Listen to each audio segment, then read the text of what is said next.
All right. We are live. Just a little bit.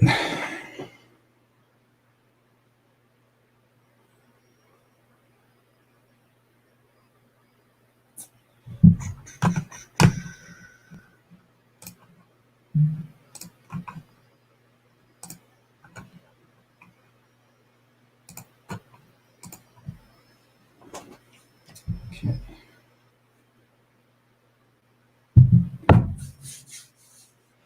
All right. Here we go. First live stream. We're going to get started here. People are joining in. We can give them time to join in. But welcome everybody back to another episode of the Serious Angler Podcast. We have a pretty exciting episode today where we're going to wait for people to roll in here, but we are having episode number 100, and it's going to be pretty exciting. So we're going to have a few different guests on today. This is our first time streaming, first time doing the live stream, and we got a few guests that are going to be queued up. They're going to hop on and talk with us tonight. Going to give away a few different prize packs, and it's just going to be a lot of fun. We're going to celebrate episode number 100. It's been a long time coming, so I'm pretty excited. Head over to the comments, throw in some questions. I see Rich is in here, Angler's in here, Jake Stem watching from the lake. What lake you at? If you say Cayuga, my jealousy is going to be through the roof. Let's see here. So we're going to give away 3 different prize packs. The Angler prize pack, which Angler has made their presence in the chat. We are also going to be giving away a Douglas prize pack as well as a Queen Tackle prize pack. And tonight also we have a co-host with us he is about to join us here. He's getting back from work, and we're going to get him on here in a second. He's going to join us tonight. Brandon Lewis, what's going on, man? How are you? Back home in Pennsylvania, Beltsville, Layton. Never heard that. How's the fishing? You whacking them or what? So yeah, throughout the podcast, guys, if you have any questions at all, please throw them down in the chat. Would super appreciate it. It's going to be a fun one tonight. Our first guest, besides my co-host, which I'll introduce in a second when he is ready. It's going to be pretty fun. We're going to have on Mr. Craig Pitts, who won the NYKBF tournament at Sodus Bay. And I bring Mr. Craig up because we have Brandon Lewis in the chat right now, who got 5th. And he's like, dude, you've been killing it. You've been top 5 at what, 3 tournaments already? Something crazy? Let's see.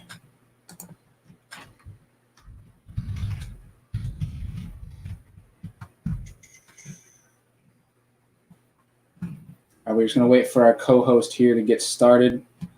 Like I said, guys, we have a few different guests today, so it's going to be a whole lot of fun. So stay tuned. We're going to give away some prize packs here soon. It's going to be a lot of fun. We're going to start with the Douglas Outdoors winner once I get our co-host down here.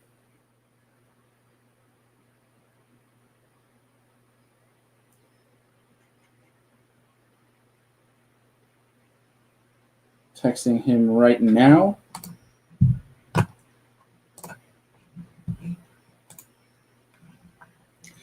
Beltsville is hit or miss, but better than sitting on the couch. That is very true. Super tough lake. Finding new spots for Tourney Tuesday. Tourney Tuesday. Nice. Is that like we have like one just like that. It's like we call it the working man up here every Tuesday night for 3.5, 4 hours.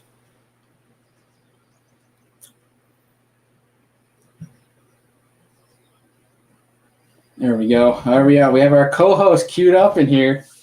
Here we are. I can't hear you yet. All right. So, ladies and gentlemen, we're going to get started today with our episode number 100. And I'm more than excited to introduce you a very good friend of mine. And he was one of the OGs of the podcast. He is now going to be our co-host, Mr. Andrew Full. Can you hear me?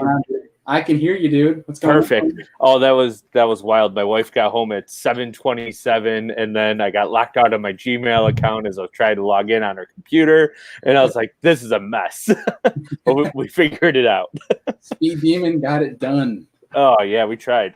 What's going on, dude? How are you?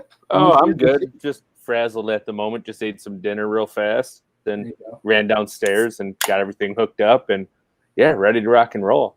Heck yeah, man. Feel like I haven't seen you in forever. Yeah, Saturday when you're sitting on my bow. Oh, that's funny. Weeknight derbies are where it's at. That is the truth. Mm-hmm. Man. Speaking of, you got a weeknight derby on Wednesday, Lake Erie, right? Yeah. So that's another rush around situation. I get out of work at 5 and I have to be to Safe Harbor by 5:30. So I'm probably going to change in my truck as I'm driving there out of a suit and tie. So we will. Dude, fishing in a suit and tie, that would be legendary. When I bought my last boat before the Triton, I actually showed up to the ramp to test drive it in blue slacks and a button-down t-shirt and a tie, and I was driving around with like ice chunks floating around Lake Erie. It was completely comical. That's hilarious, dude. Oh my god. Yeah, there's some good stories out there. Yeah. We got NYKBF in the chat as well. We'll be looking forward to getting Craig on here. Andrew, I got Craig queued up down below. He's going to join us in a second. Awesome. So we got a cool situation, guys, is we have Andrew, who's my co-host here. Andrew fished Sodas Bay out of a boat tournament, like a 20-ish boat tournament, Sodas Bay on Saturday. And myself and our guest, Mr. Craig Pitts, who we're about to have on here, fished a tournament on the same body of water on Saturday, but it was a 60-person kayak tournament. Oh, so gosh. It's cool. It was madness, but it was fun in the fact that I got my good buddy Andrew on here who won the boat tournament, and now we're going to get the winner of the kayak series on here as well. So it's going to be pretty cool to talk about the differences and how you fished versus he fished. And right. So it's going to be pretty sweet. So real briefly, I know how you fish because we are around each other all day long. For about 6.5 hours of the 8 hours, I think we were within like 100 feet of each other. Yeah, just something crazy like that. Pretty much the same game plan, and it worked out for one of us at least. For one. So, yeah, sorry. Yeah, I had fun watching you catch all the big fish, and I got stuck with the squeakers. So and then your head got in the way, which is even funnier for the one good one. Oh, my gosh. So real quick for you guys, my GoPro, if you guys watch the YouTube, the fishing videos, you can see I have an angle that's behind me that faces forward watching me fish. And basically what happens is Andrew had this sick hook set, yanking this fish out, crazy net job. And we're like, dude, that was on camera. Like, I was right behind you the whole thing, so we got it on camera. I go back to review it today, and my freaking big head was in the way of all of it. You couldn't see anything. You wouldn't even knew that you caught the fish. Oh, that's hilarious. Oh, I was so jacked up to see it, and then he's like, oh, my head's in the way. And I was like, great, way to ruin another shot, Bailey. Bass, Kayak, and Beers, what's going on, man? How are you? That's who you're breaking the covered class. I think that's Justin controlling the NYKBF page. And Justin, I explained to Craig before we hopped on here how you scared the crap out of me. But which I'll explain when we get Craig on here. It was actually a pretty funny story. He had me. I think I told you about. I don't know if I told you or Forrest. When you were there when I got the phone call. When he was like eating your thing. Is that the one? The COVID clause where it's like you guys are too close, or Forrest and I are too close for each other, and all of our fish were DQ'd. So I was like, Forrest is doing really good today. I was suffering, so I felt so bad. And he's like, such a cluster in that spot. yeah, it was funny. But. I think at one point it was me, you, Forrest, my buddy Sean, and then I can't think of his name. This guy Chuck Sorowski. He was like 30 yards off behind us, and Sean just came over to talk, and as soon as he left, I stuck that 4-pounder, and then like 2 casts later I caught the 4.5, and I was like, oh my gosh, all hell just broke loose. Literally, it was madness, but it was like 5 of us fishing the same current break. It was but cool, dude. So I think without further ado, we're gonna get our guest down here. You awesome ready? Yeah, I'm good. First time co-hosting. Oof. It's going to be a fun one. All right. You said it was Craig, right? Mr. Craig Pitts. Yes, sir. Perfect. Got Craig, it. Are you ready down? I got you queued up so I can see you. You all good? All right. Well, without further ado, ladies and gentlemen, Mr. Craig Pitts. How are you? How you doing tonight, Craig? Hey, how's it going, Andrew? Yeah, we're hanging in there. Congrats, by the way, on Saturday in that crowded body of Sodas Bay. Yeah. I heard you won on the south end. Is that correct? Yep. So you saw us take off at 6 o'clock in the morning in that complete crapshoot of a shotgun start. Oh yeah, that was funny. It was kind of comical in the morning watching y'all. Yeah, so the guy sent off the first 10 boats, and I think there was like 6 more to go, and he just sat down and said, "Y'all go," and it was like, oh boy. Oh, I no. think I was about like 11 or 13 or something. It was horrible running through that south chute, so I'm glad you were safe through that.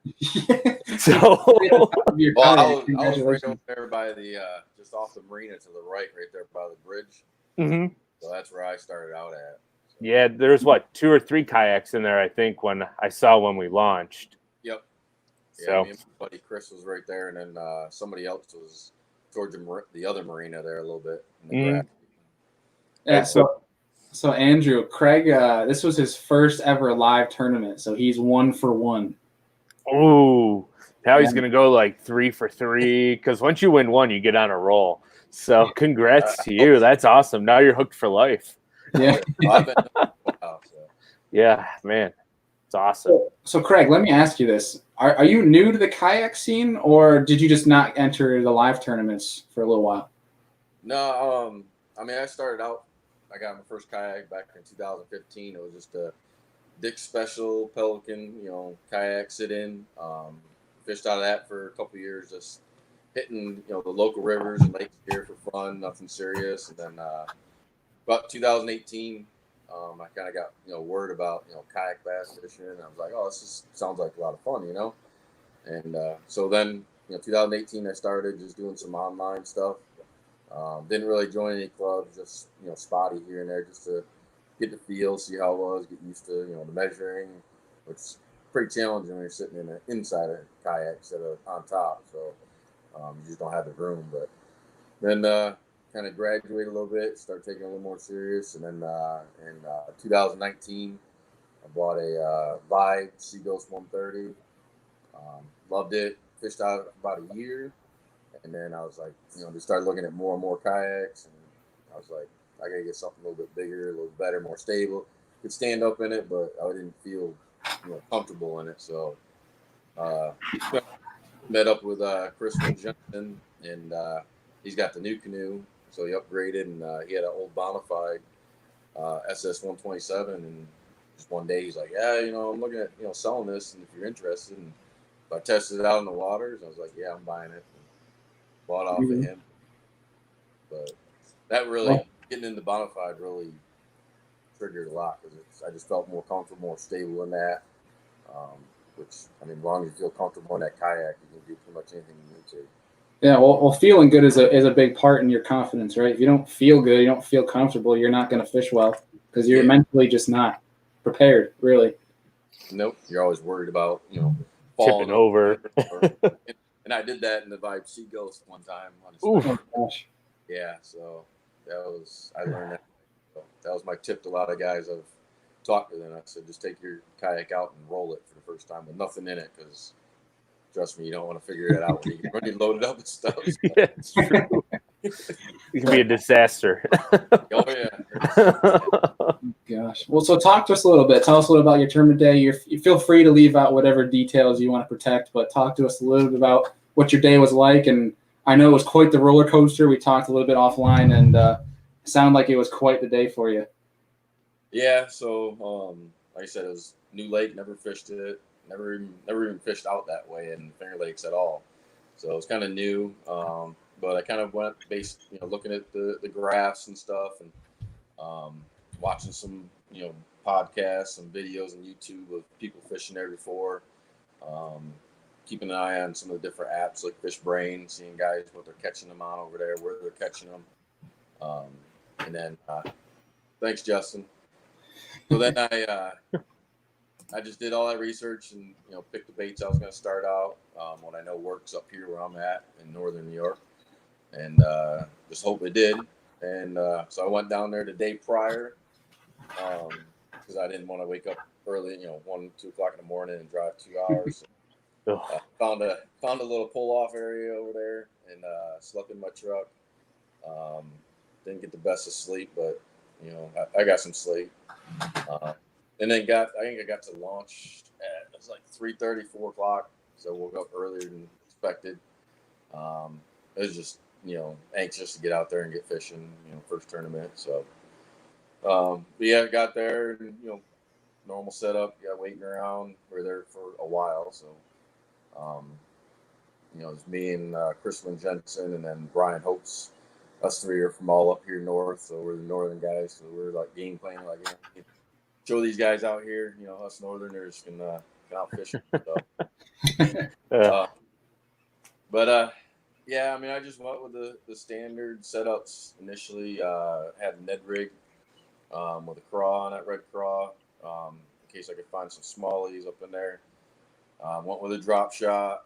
I had those two in my spinning, and then bait cashers. I started out with a white and chartreuse. What was the bait that one for me? Getting right into it. Skip all that. Before we get into this one, I wanna preface this because I don't mean to expose you, but in one of your pictures, I'll pull it up here. Oh boy, it's in there. I want to bring this up because you see here in this corner, you can see this white chatterbait, and I think this is funny because Andrew and I had a conversation of what color chatterbait we think would work best on Sodas, and he's like, "Do you think a white would work?" And I'm like, "Nah, dude, there's no way a white would be good. I think a Creek pumpkin with a neon tail because that's what the gills kind of look like." And if you caught this on that white chatterbait, Andrew, I apologize because I was wrong. I mean, I won't lie about this either. I probably chucked that chatter chicken around for like 2.5 hours and never got a snuff. And I love chatterbait fishing, and I think I had like 2 small bumps, one ripped off the tail. I never got a good bite on it. So kudos to you, man. But the key thing is you're not going to find that chatterbait because that's one of the ones I make. So nice, even better. Well, now we know who to call to get them. Right? There we go. Yeah, I play around a lot of different colors. Nice. But no, I didn't start out with white. I started out with a green pumpkin with gold flash in it. Nice. And it wasn't working at all. I tried, and it wasn't. I caught the 2 fish coming right out of the marina on a Booyah pad crasher. Nice. Just the small one. I think it's 2 or 3 inch, a little small one. But yeah, I got 2 of them right there, and then we fished that whole the eastern side all the way up to the Bayside Marine up there. Nothing. I don't know who it was. Somebody was over by the second marine over there. There's some cattails and some pads there, and somebody was just. I mean, they literally fished. They didn't move for, I'd say, about an hour. They just fished that same spot in a frog. They just kept going and going. Was it a kayak or was it a brown champion? No, it was a kayak. Oh, okay. You guys all just took off all ass. Best part about glitter rockets for us, we can go fast. Yeah, the waves cleared out, So. Nice. And then I got up there by that there's that little inlet up there. I can't remember the name of the creek, but right up there, just north of the Bayside Marina there. Mm-hmm. And tried some top water in there. There's three of us, and there was a guy ahead of us that was fishing it too. They didn't get nothing, and so the other 2 guys I was with, they kind of went a little bit deeper up into the creek, and I went over towards the docks. Tried throwing Senkos up around there. There's some thick algae up in there, so I was throwing some frogs. And nothing, and finally I was just like, okay, it's like, tried the green pumpkin again, chatterbait, nothing, so I switched to the white, and it was actually a white and chartreuse with a Kitech 4.3 inch white and paddle tail, and I threw that up in there, and the second cast, that's when I hit one of them. I can't remember which one it was. It wasn't that one. It was a different one. I lost the other one. It's in the lake somewhere. It might be that one. It could be that one, yeah. They're all good fish. Yeah. But nice, man. That one, it was about 2 feet of water right there. Oh, could you see him come up and grab it? Yeah. Well, that's awesome. Yeah, that's why I went to the white, because that water is a lot clearer there. I mean, I could see crystal clear watching carp swimming around. But I switched to that white, and that worked there. Then I kept it tied on. Yeah, and then so then moved around that point a little bit more, coming out into the main part of the lake, and there's a little point out there, and it's, good grass flats out there, and I just kept throwing them up in there. And then I caught another one. I think it was about 16 inches or so, maybe 15. Hit another one there, and that probably had to be about 9:30. and then that was it. There was, like everybody else said, about some guys were saying about 10:30 it just shut down. At least for us kayak guys. I don't know about you boaters, Andrew. It shut down. We didn't get nothing. I mean, I threw everything and anything I had, and a couple of guys with me are the same way, and we just couldn't get nothing. It's funny. I had a buddy fishing the south end of the lake, like by that point, not by where you're fishing, but from like that point south. He was in a brown champion, and he said the morning was just insane down there, but they could only catch 2-pounders on frogs and jigs. Like everything they threw was a 2-pounder. I know Bailey caught him real hot and fast and furious. I mean, I think we had 3 fish at 8 o'clock. So we struggled to start the day, and then my co-angler ended up popping a couple smallies, which was a good little addition. One of them was about 3 1/4, 3 1/2. Then we ran around a little bit more, and then I think I caught all of our big ones at like noon in about a 10-minute section. So it was pretty nice. Yeah. Yeah, it was ridiculous. It was like every cast for you. Yeah, I think I caught 4 and 7 casts, and then I caught nothing the rest of the day. I had my limit in the first 15 minutes, just because like the first spot that Andrew and I were on, and Andrew, I thought we were gonna be crowded in that area because me too. But we had this whole area. It was just an underwater point practically, and the fish were schooling everywhere, and you were just like you were almost overwhelmed with how many schools of fish were around us. So you're just like casting all over the place when they pushed that bait up. So it was like I had my limit within 15, 30 minutes. But we could not get away. I think you caught a 3-pounder, but like every fish was like a cookie cutter, 15 inches. You could not big. The first one I got was 2.26 or 2.3, and then my second one was like 2.7. And then we didn't catch another fish there. That bite just died. So I started running around like a madman. I was like, I don't know what I'm going to do. That was the only spot I really had besides a community hole that we all played bumper boats in. So. Yeah. Some crazy redneck who I think is still watching this thing. Oh, Forrest. Craig, have you had the honor of meeting Forrest yet? Not in person, no. Oh, I'm sorry. Well, actually, you're lucky. I should say I'm not sorry. You're lucky. I told him I was going to run him over before the tournament. So when he was sitting on that spot, I rolled up. I go, "You're lucky I didn't run you over this time. You're hiding behind the wall." And he just started laughing, and it was just game on from there. Yeah, it's a good dude. So one thing Andrew, Craig, and I were talking about offline before we got onto this was you mentioned he caught his biggest fish toward the end of the day, and we were talking about how we think that could have been a post-frontal trigger because we all saw that storm system coming in. Yeah, you said he caught like what 3 and 10 minutes, Craig? Yeah. Yep. Yeah, so we think that could have been a trigger. I mean, what do you think? I would agree. Yeah. Definitely agree. I mean, I wish I would have stayed 5 minutes longer to see if they actually would have bit, but I wanted to get back and because I had to run from where we were all the way to the south end. And if I got caught in that storm, I needed time to throw my rain gear on. So made it back just in time. So Craig, walk us through that last end of the day that really did it for you. So we're, I know Andrew probably seen it, the pink flamingo floaty that was out there on at one point. Oh yeah. Yeah. So that's where I was at. I was just off of there. It was about, I was floating anywhere from 15 to 9 feet of water. Just kept, because the wind was blowing just right. It was blowing right down towards that point. So I just kept turning around and going up and floating down. And I did it several times. And there's 2 other guys there fishing with me, and they didn't get nothing. I didn't get nothing. I seen one following my chatterbaits up, but he just wouldn't bite it. Seen him right at the top, but I knew they were there, so I just kept going. I'm like, okay, I seen them. I know they're there. I was marking some on the fish finder. Just kept throwing it. I threw the spinner bait, the white spinner bait, and then I threw a kite tech on that also, paddle tail, just to get more presence. And I caught one of them on that one, which I was kind of surprised at first. That was the first hit I got was off of that. And then nothing else was hitting off of it, so then that's when I changed to the chatterbait. And then as soon as I did, started hitting those. And then I got that 19 1/4 inch.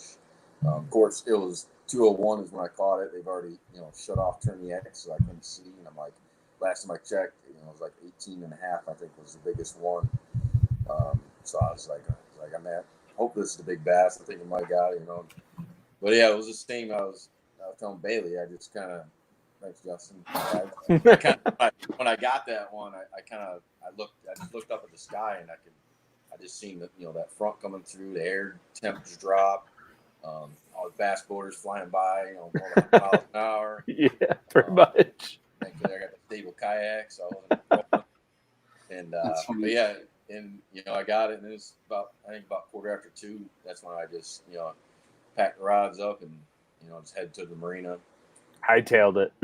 Yeah. It got there quick. So you must have pulled your kayak out just in the nick of time. Yeah, literally, me and the guy I was with pulled our kayaks out because we had to go all the way around to the other side and lift them up over the wall because somebody was hogging the ramp. Yeah, sorry about that. But all of us are down there waiting. But we wanted to get out of the water because we knew that storm was coming. And yeah, when you have those, you got those graphite lightning rods sticking up behind you. It gets a little sketchy when they all start buzzing at the same time. Yeah, it's literally as soon as we got our kayaks out and we went and got right up, and as soon as I opened up my truck door, that's when the big drops just started coming on. I was already wet. Kristen, I was with. We pulled out first in a smaller area, but then we couldn't get our trucks around because you guys are pulling in and out of there. We're all in the way, yeah. So we pushed back out into the water to go around and go up, and lo and behold, there's a concrete wall that's about a foot underwater. You can't see. It drops off right after that because I found it and I went right under. So oof. Yeah. Well, at least you're all right. Yeah. Well, I got wet, and then once it started pouring down rain, we got soaking wet already. So at that point, it doesn't matter. Yeah, exactly. Nice. Yeah. So I just kind of rinsed myself off of all the algae, but yeah. So and we got down and I got back about 2:45 when we got back to the marina and just packed out and then made our journey back. But, yeah, Forrest and I had gotten off just the perfect time where it started to rain up by us. But like Craig, I was telling you, I felt my hair's get a little tingly, and that last thunder hit. And I think I looked at Forrest, and I saw another kayaker, and he was booking it back from the top of the wall. And we're like, "Yep, we're out. Let's go." We're not doing that. Takes the kayaks a little bit longer to get off the water. Yeah, it does. We can scoot. Yeah. I think we were close to our launch. Otherwise, that would have been rough for sure. But so, Craig, let me ask you this now. Now it's your first live tournament. Are you planning on sticking it out the remainder of the season, or is it a one and done for you? No, I'm good. See, I'm up here at Fort Drum in the military, so we were on restrictions, so I couldn't go to some of the tournaments. Okay. We're at like 60-mile radius, which kind of was just out of those areas, and then they bumped it up 200 miles, so opened up. Oh, that's right. Yeah, so Skinny Atlas opened up just in time for Skinny Atlas, but that got canceled because of the big storm front that was coming through, and then I was able to go this one. And I plan on going to Hanoi, so next week I plan on going out Tuesday because I'm on vacation, so I'm gonna go over there, free fish it just to see, because I got the chance to do that, and then swing by and get my prize pack from Justin. So. Well, if you want some tips for Hanoi, the guy to talk to is sitting right next to us right here. I love that little lake. It's a fun little lake. You can shoot me a message later on Instagram. You have Instagram, I hope, Craig. Yeah, shoot me a message on Instagram later, and I'll give you some stuff that I like to do there. So help you out a little bit. Sounds good. Appreciate it. Yeah, no problem. He's the only guy I know that's caught a 6-pounder out of Hanoi. I'll tell you what it's no secret what I caught it. I caught it on a 4.5-inch wild grape robo worm in like 16 foot of water when there used to be this beautiful milfoil weed edges. They're not there anymore. Now it's more sporadic weeds, but I'll talk to you more about it later. Sounds good. Can't tell the whole world how to catch good ones there. Yeah, no, Justin, we're not sharing with everybody. Come on now. Gotta be challenging. But Craig, man, awesome job. Congrats again. That's awesome. Yeah, you got a big payday headed your way. So congratulations, and thank you for taking the time out to come talk to Andrew and I. It's been a blast. Yeah, much appreciated. And best of luck in the rest of them. So. Yeah, you too, Andrew. Thanks, man. All right, Craig. Take care. All right, take it easy. See ya. All right. That was pretty cool. Well, that was kind of cool to see how it kind of mixed up, south versus north. Yeah, that's awesome. I wish I could have got a chatterbait bite going, so I'm extremely envious because I love catching them on that thing. He's lying. He was skitter pooping a jigging. Get out. That must have been Forrest. Oh my gosh. 17-inch sloppy worm. Nice. Oh my gosh. So we have another little surprise guest here in a second, but and he's going to announce something here for us. But before we do that, I failed to mention the Douglas winner, and I believe Andrew, you are now Team Douglas, but I believe you wanted to announce the winner of the Douglas Outdoors prize pack. All right, so I can do that real quick. So the winner is tag Buckles Fishing 27. So congrats to you, sir. Hope you enjoy the prize pack. He's getting a nice Douglas Outdoors performance shirt from Douglas Outdoors. Great connection there. It's going to be pretty cool to get you in that. And again, huge shout out to Douglas Outdoors for sponsoring the podcast. Crazy. I mean, Andrew can speak enough for that. I got Andrew in rods a little while ago, and oh gosh, he's not looking back. Yeah, I mean, if anybody follows me on Instagram, you'll notice the one rod that I've been touting the most, and I have fallen in love with it. It weighs barely 4 ounces. It's 7'5". It's a 5-power rod, and if you're gonna throw I don't know if it'd be a good swim bait rod, but it is a heck of a jig rodding sparse grass. I recommend anybody to pick up that rod. I have a Tatula SV on it, and it is super light. It probably weighs 8 ounces. I can throw that thing all day. So I will tout up and down that rod every time I fish. I'm like, Bailey, you got to get this rod. It's incredible. it's next on my list, and yeah, I need 4 more. Yeah, literally. There's a bunch of them I'd like a few more of. But for those that don't know, Andrew and I probably talk every single day. It's actually kind of bad because I don't like talking to you that much. But no, same. It's annoying. But I don't think there's a single day where you don't mention the 755. Yeah, it's Andrew. Yes, it's incredible. You need to get relaxed. Sorry. Oh, that's funny. But congratulations to Buckles Fishing 27. Yes, congrats. Reach out to me over Instagram. I'll get in touch with you. If not, I don't even know if he's on here, he or she, and we'll get you guys that shirt and that prize pack headed your way. But without further ado, our next guest who is going to announce the next giveaway, the angler package. We're going to get on our good buddy, Mr. Derek Horner. What's going on, my man? Good evening, sir. What's going on, man? Oh, I thought you guys are fellow acquaintances. I forgot about this. Oh, yeah. Derek's got your number. He always tells me how he's going to beat me on Chautauqua, but I've never fished against him at Chautauqua. So, so I almost left. I almost wanted to bail whenever I saw Andrew was going to be the co-host tonight. I know. It's a terrible sight, isn't it? Yeah, well, I had to tape half my screen over here to keep you off it. I should have done the same for you. Feud going on. That's funny. But Derek, dude, thanks for hopping on because I know you're going to announce this little giveaway for us. Somebody's going to get lucky enough to win an angler hoodie, a hat, a bullseye, and a year of premium. Is that correct? That is correct. Man, I hope it's me. I can tell you one thing. It is not me. I was not allowed that. Yeah, without further ado, man, let it rip. All right, so you have the little name tag, right? I do. I have it whenever you. So the winner is Mike. Mike. All his Instagram says is Mike. Mike, his @ is punkrock_fisherman, which I can totally get down with some punk rock while I'm fishing. Kind of like a flipping vibe, really getting into it. You get it handing out some free concussions. I like that. Oh, yeah, man. I think I could get down with some punk rock while I'm fishing. I don't think I've actually ever tried it, but yeah, man. Congratulations to Mike. Reach out to us or Angler. Reach out. Let us know. We'll get you all hooked up and set up. And, appreciate you, Bailey, having us on to help sponsor the little giveaway on the 100th episode. It's been really cool to watch this. I think we jumped on and started talking right around your 20th episode. So to see the growth that's happened and be a part of the 100th episode is really special. And I appreciate you allowing me and Angler to be a part of that. course, anytime, my friend. I really appreciate it. And I do have a funny story I wanted to bring up because I think this was only mentioned once and very quickly on this podcast. And this one is actually really funny. Andrew, I don't even know if I've told you about this. We talk too much. I said we talk too much, so if you did, it's probably gone. One ear out the other. Yeah.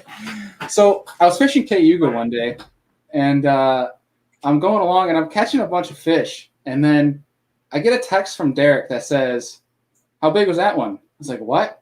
I don't get an answer, and I catch another fish. He goes, "Nice fish, huh? How big was it?" And then he's like, so I'm like, what are you talking about? And I catch another one, and he finally goes like, "So how many fish have you caught today?" And I'm like, I'm looking around the lake, like, what is going on? Like, am I getting followed? And lo and behold, I call him, and he's stalking me from the Angler app. Do you want to tell your side of this? Yeah. So I saw you were out fishing Cayuga, and thought I'd play a fun prank with you. So Angler Experts, I can access their profiles to give them little special badges and things like that for being an expert.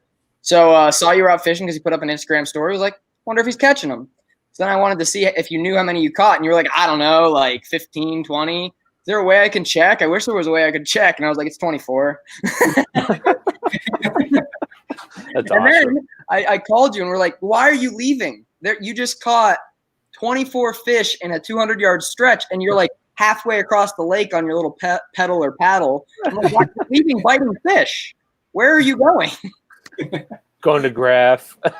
Yeah, man. That was why I left. Yeah, he went back about an hour later. Yeah, that was a fun day. But I thought that was hilarious because I literally was looking around the lake like, where is he? No one is out here. Like, Satellite imagery. Yeah, got to get that juice spot. Yeah, we got to get Andy an angler so that we can get those Lake Erie spots. Oh gosh. You want me to give him one of these? Oh, it's got a Dyla logo on it too. I like that. Yeah, no, this is a custom one. I'm jealous. Custom one, fancy. You know what, Andrew? What? If you give me that, what was it, a 755? Is that the name of the rod? The 755?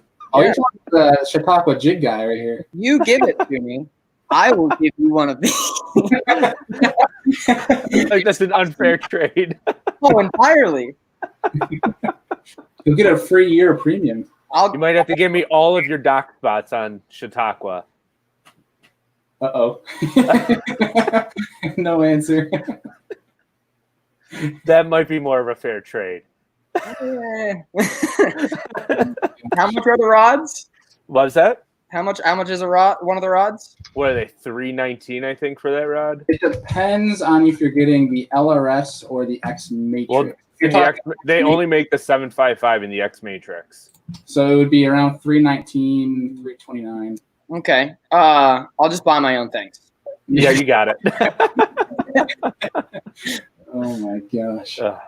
Well, dude, real quick before we boot you out of here and kick you out, there's some pretty cool challenges you guys are going over, and one of them I want to highlight because they've both been on the show is the Alex Rudd versus Benjamin Nowak challenge. I thought that was interesting because the more people who accept their challenge is another pound towards their score. Is that correct? I can explain this. So this coming Sunday, we're doing a Monster Bass July box head-to-head on the Angler Facebook page. Alex Rudd and Ben Nowak are going to fish off against each other using the Angler app, filming the whole thing. So it's going to be streamed live. Shea Baker's going to be emceeing behind the scenes, running all the cameras. We're going to have their trips up so you can see where they're fishing, what they're throwing, how they're catching them. And they're going to be using their Monster Bass boxes.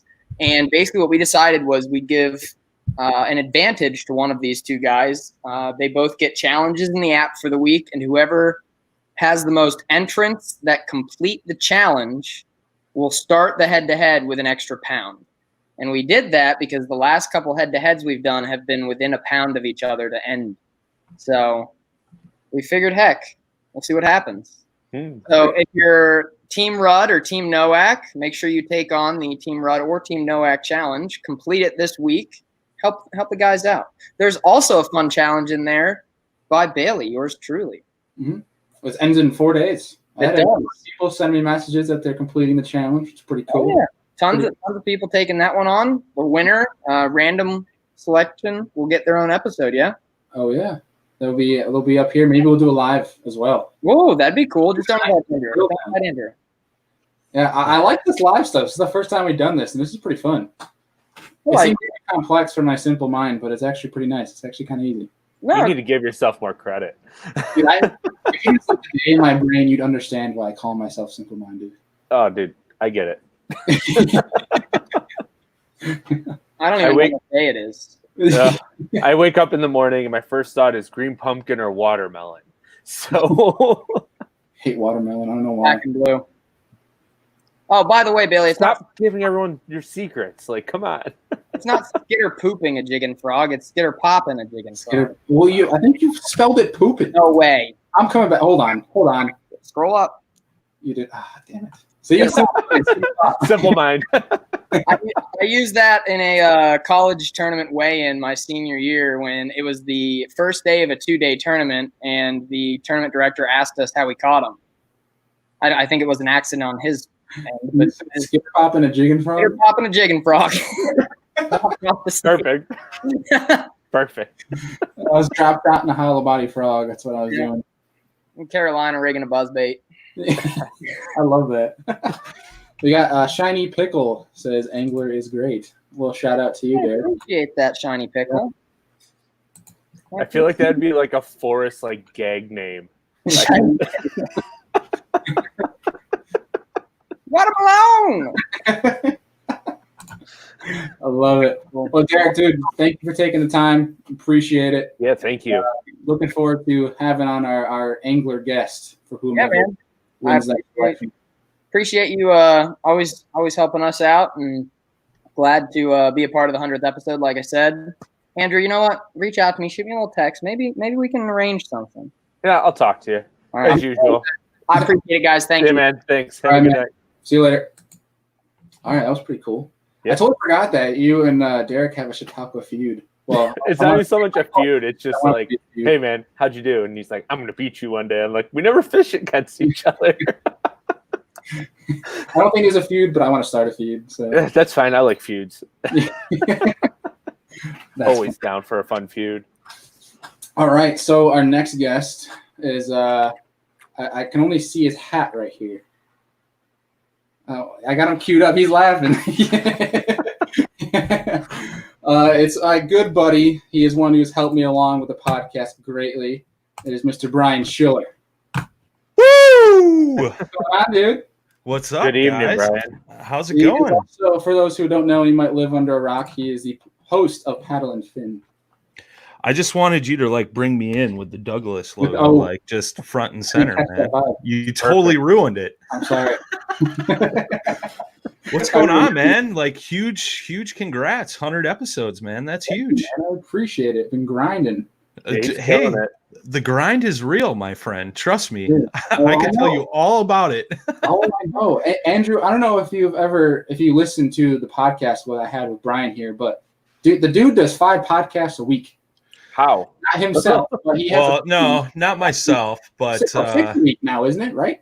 Did you ever- I just got done recording a podcast right before this. And we got news coming out Wednesday. It'll be back to 7 days a week. Oh, damn. Yeah. Awesome. So we have joined forces with another podcast. I'll leave you guessing. But yeah, man, 7 days a week. And we're going to have an episode every other Sunday that's going to be all in Spanish. So we're super pumped for that. Yeah. So we're thinking internationally now. Yeah. So Going global. well, it's crazy, man. I mean, you see the analytics. I'm sure you've been played in multiple countries, you Dude, know. A really cool analytic. I am at 2% viewership in Africa. Nice. That. Nice. South Africa does have some good bass fishing, so I Yeah. can see that happening. Some peacocks, right? No, they have crazy big largemouth. Really? Yeah, they had a world tournament there a couple of years ago, I believe, that some of the FLW guys went over and fished in. if I remember correctly. They posted something this spring. I believe it was FLW. It took like 41 pounds or something to win a tournament. I need to book a flight to Africa. Give me 1 second. You might not be able to get there right now, but Yeah.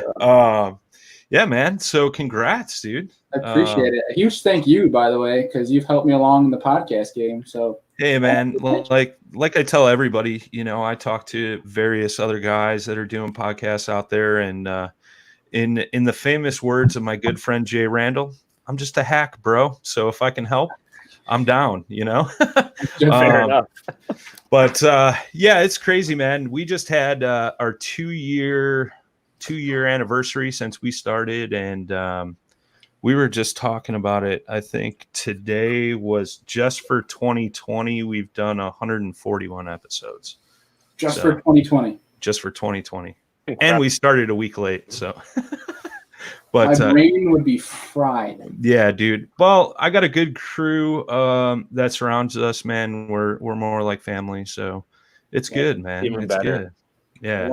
But I like what you're doing, man. We're pretty much focused on kayak fishing, once in a while we'll skew off of that, but I mean, you're doing everything and anything as long as it falls under fishing, man. And that's cool. I like how I think my favorite episode you've done so far, and me and you talked about it personally, was the smallmouth panel. Yeah, dude. That was the juice right there. Dude, it's the highest rated podcast I have. I believe it, dude. It was loaded with so much information, and I think it was cool the way you approach that, like getting guys from different regions and stuff like that. So it's cool. Yeah. It was a lot of fun. Yeah.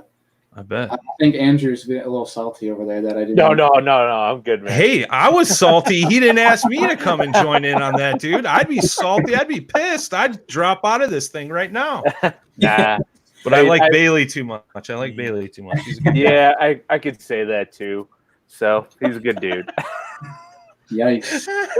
You guys stop kissing my butt anytime. I'm not a good dude. Hey, man, don't worry. The invoices will be sent as soon as the podcast is over. I mean, and you don't have 15 or 30-day terms, bro. It's like now. That's funny. That's perfect. Dude, I want to do a largemouth panel, but I'm sitting there. It's like it's so hard to narrow that down. Like there's so many less smallmouth anglers if you think about it than obviously largemouth anglers. So it's like, how do you narrow it down? Yeah. I mean, if you're talking like giants, I mean, I guess you got to look for like somebody in Cali, somebody in Texas, somebody in Florida, and then somewhere maybe Tennessee, Alabama, Grand Lake, maybe Oklahoma. Yeah. I mean, if you need somebody from Florida, Jean Wilson. I mean, that woman catches more big bass than anybody I've ever seen in my life. I mean, she catches 10-pounders like it's her job. Jean Wilson, eh? Jean Wilson. I'll write that down. Yeah, Jackson Kayak Team, man. Mean Jean. Selfless plug. I'm sure your friend Justin could set you up there, or I could too. So let me know, man. We'll have to. I gotta figure that out. She, I think her biggest one she's ever caught down there was like 16, 17 pounds, something like that. Something ridiculous. Man, just I'm huge. jealous. Yeah.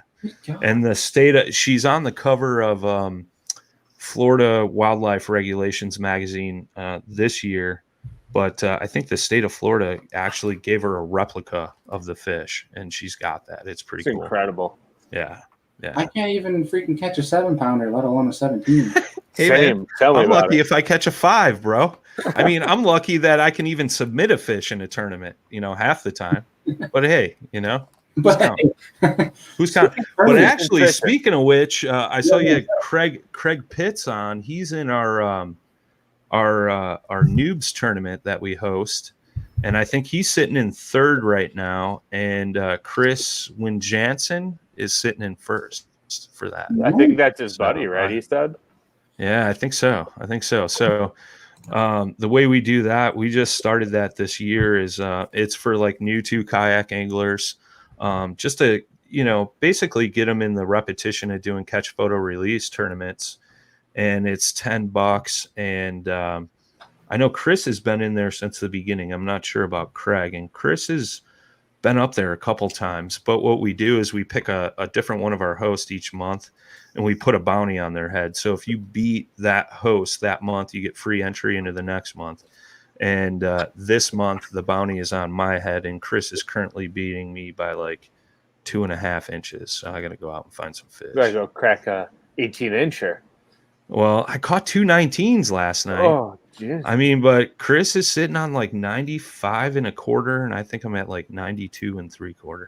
So you need a good kicker. Yeah, I need a real good kicker. I think my small is like 17.5. I mean, that's a good problem to have, right? Yeah, that's a very good problem.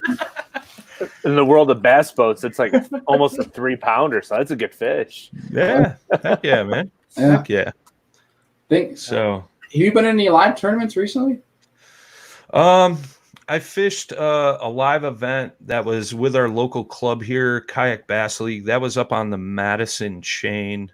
I had all smallmouth. I think I had like 80 inches or 78 inches or something like that.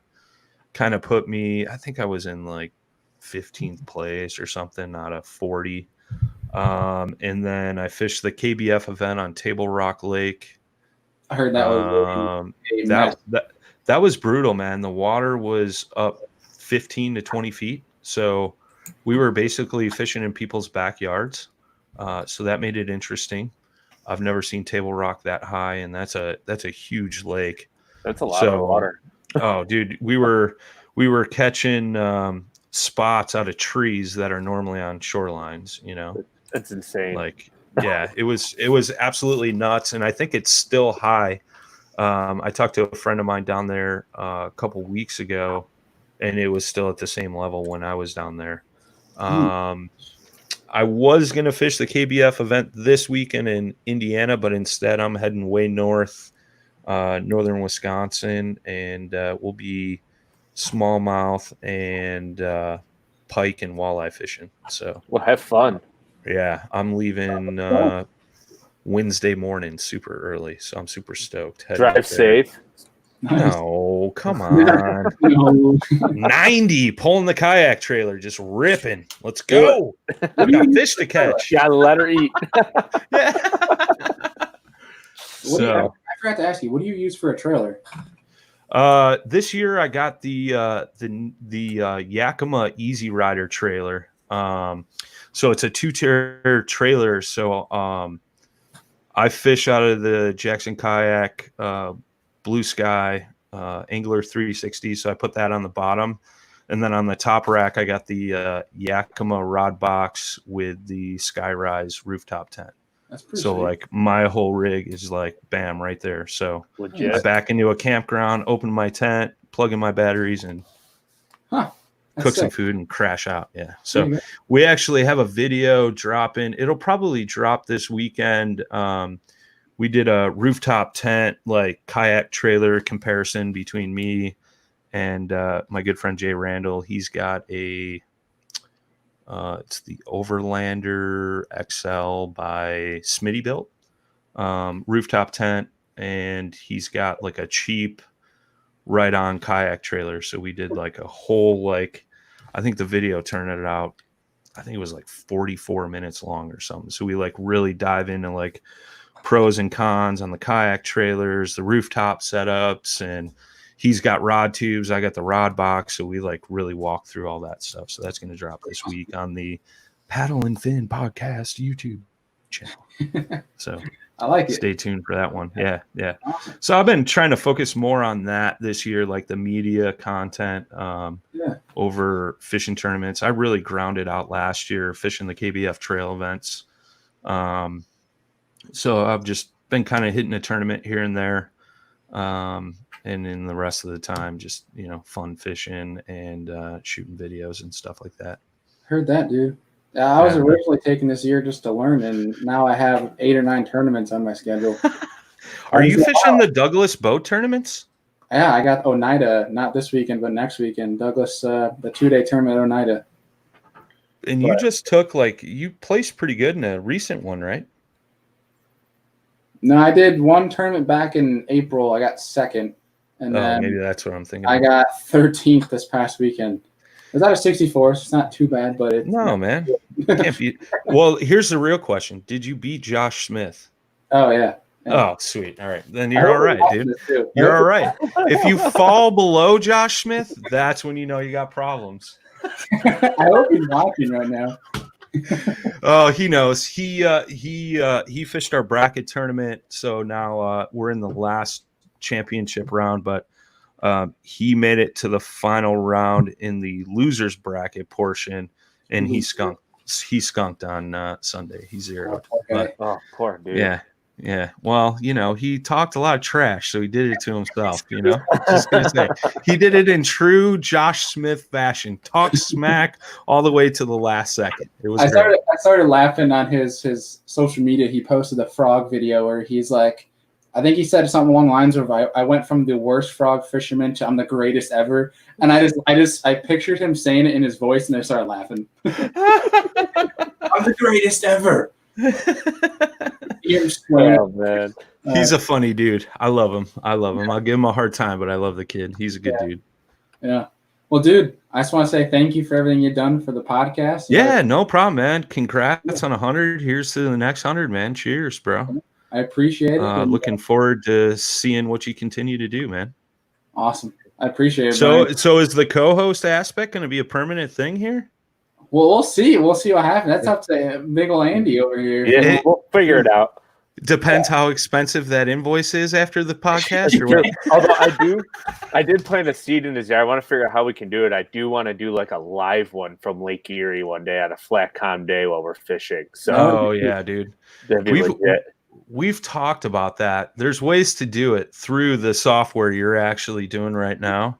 But we've been talking about trying to do like a podcast from the water. It's just trying to figure it out with the perfect audio quality. Yeah. Yeah. No, we got some ideas brainstorming. We'll see what happens. The next 100, we're going to do a lot of, maybe not 100, but like we're going to experiment with some things. And very cool, I'm man. excited to see what's going forward. So it's going to be a blast. But I got to thank you for a lot of where we're at now. So yeah, no problem. It was a pleasure meeting you, Brian. Yeah, same here, dude. Same here. I mean, I don't know how you got stuck with this dude, but you seem like a pretty cool guy. I mean, that's a pretty unfortunate situation. I don't even know how we started talking. So we've had so many conversations in the last 7 months. So yeah, dude. Honestly. It's good, man. Bailey's a good guy. I love it, man. And I love what you're doing. I hope this dynamic works out, man. I jumped in as soon as I got done recording my other podcast earlier, and it's cool. I think you guys work. So make it happen, Bailey. Make it happen. All right, Brian. Thank you, man. I appreciate it. Yeah, no problem, man. Congrats again, and look forward to seeing what brings or what comes in the future for you, brother. Thanks, man. I appreciate it. All right. See you guys. Take it easy. Have a good night, Brian. That's pretty cool, dude.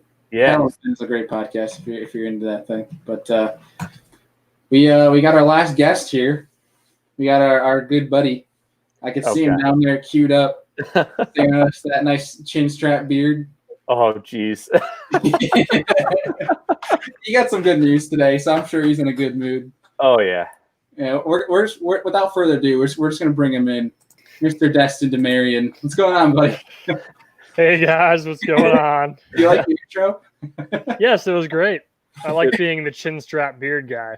Chin strap beard guy. I think this is about the third or fourth time we talked today, Dustin. Oh, probably. At least. Yeah. If there's one. My wife's like, I think you talk to Andy every day. And I was like, so? Your point. Yeah, I'm pretty sure that's a true statement. So yeah, I would say. Oh man. Andy, how's it going? You text more than you do. We're hanging out, just running along here with the show. I wanted we have to talk about the life jacket at one point tonight. Oh my god, dude! If ever you could have a GoPro running for one moment, I would pick of every moment ever to have one. It would be that. I think I was like, when you showed up too, I was like, did you bring the GoPros? And you're like, oh, I left them at home. It was either that or I just like didn't turn them on or something. I almost feel like it's bad luck sometimes. Like I just don't like purposely don't run them, and then I'm like, oh crap, I should have ran them. But I was like, well, maybe I wouldn't have caught the fish. I don't know. It's like kind of superstitious. Right. I got superstitious in a way where like if I didn't have it running, I didn't catch anything. So it was kind of cool. That's a good way to frame it. I need to change my mind on that. Yeah, positive energy. The point where you just maximize your battery capacity with your memory card, and you just start it at the beginning. You forget about it the rest of the day. So at the end, you're like, "Oh, crap, we're still rolling. Cool, we got all that on film." There you go. Yeah. That's a lot of editing. I give you credit. Oh, dude, man, it takes a long time to edit. I do it a lot. Oh, fast forward, pause.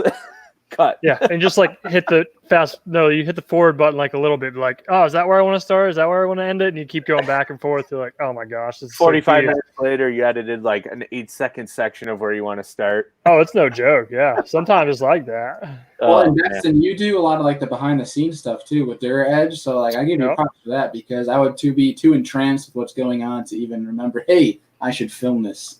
Oh, it's taken me a while to really get that system down, but like. I'll be like, in my mind, I'll be like, oh man, this would be a great shot. And then I'll like put the camera somewhere, like, oh, this would be good. And I'll put a head cam on the guys running like a laser grader or something. It's pretty cool. That's pretty sweet.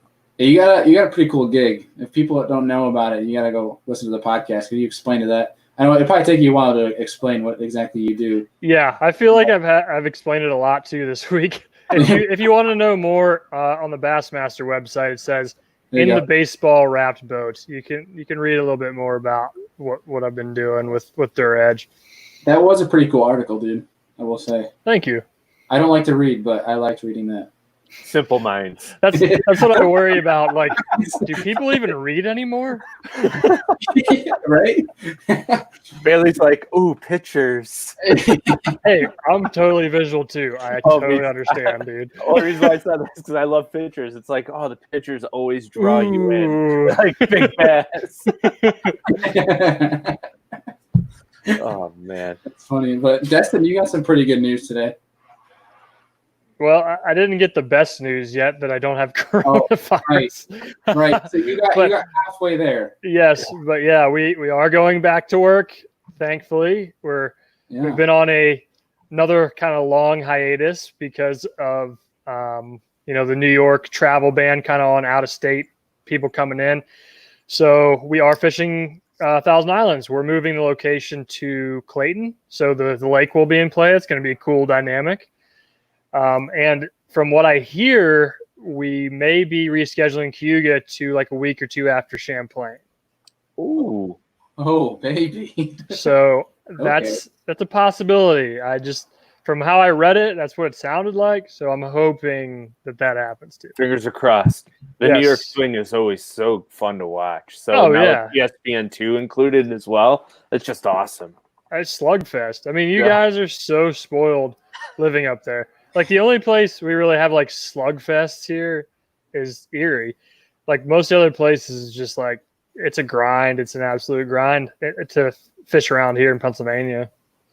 Oh, how far are you from Cayuga? I never asked you how far the drive was. 4.5, 5 hours probably. I didn't realize it was that long. Oh, dude, it takes me 9 hours or more to get to Champlain. Oh boy, that sucks. It's the same as going to South Carolina or something. It takes me 9 or 10 hours to get there. So would you rather go north or south then if you had the 9-hour drive? Well, this time of year, north. Yeah. In the spring, like early spring, winter, when it's still like frozen up here, I want to go down south. Skitter popping while skitter pooping is a pastime. I saw the comment like skitter pooping and like 5 times in the comment section. I was like, all right, I get the point. Yes. It's this guy's fault. It's all this guy. It is funny. Like it's funny. Jeff got to meet Forrest on Saturday, and it was just a freaking wreck while we're eating cheeseburgers and drinking milkshakes. It was hilarious. Yeah. Oh my gosh, yes. Of course, Jeff is like hilarious too. Like no one would ever think that, but Jeff is like one of the low-key funniest people you'll ever meet. Oh man.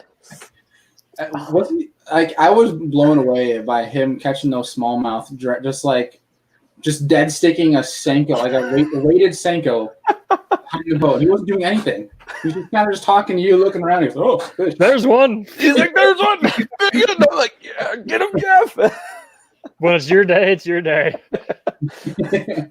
And we found that because there's that ledge right there, right? Like that steep drop off where it goes like 6 or 8 to like 16. And he's just throwing it up into the abyss on top of this flat. And he missed one. He had it on for a half a second. He goes, oh man, I think it was a small one.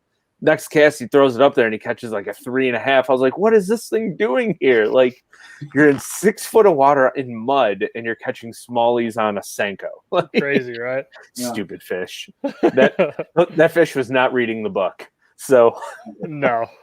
No. So Jess, let me ask you this. So with the tournaments, what's the process you guys have to go through then to come up?